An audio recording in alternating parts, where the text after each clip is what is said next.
Jumpa lagi guys di channel Angka Siam Pisang. Sekarang kita berada di episod yang ke-10 guys. Anda nampak guys tali jalar yang Angka pasang semalam. Tengok apa sudah jadi. Luar biasa guys. Angka termanggu seketika melihat apa yang berlaku di depan mata Angka sendiri guys.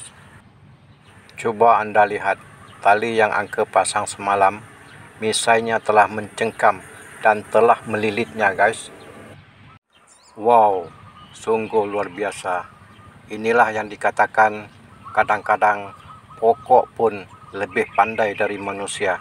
Pokok pun lebih memahami lebih dari manusia untuk meneruskan kelangsungan hidup.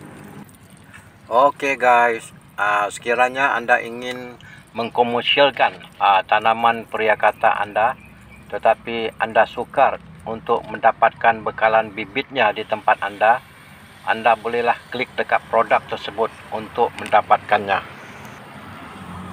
Periakata dalam konten ini sudah berusia 17 hari guys.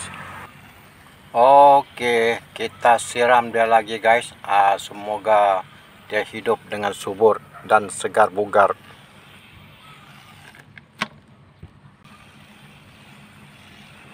Oke, terbaiklah sahabat. Kira-kira kerja siram menyiram pokok ini juga merupakan satu terapi minda sahabat. Kalau anda tak percaya, anda boleh try lah. Kira boleh hilangkan stres sahabat.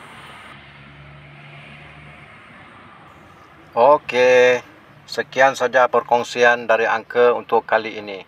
Jumpa lagi guys di next content. Oke, bye bye.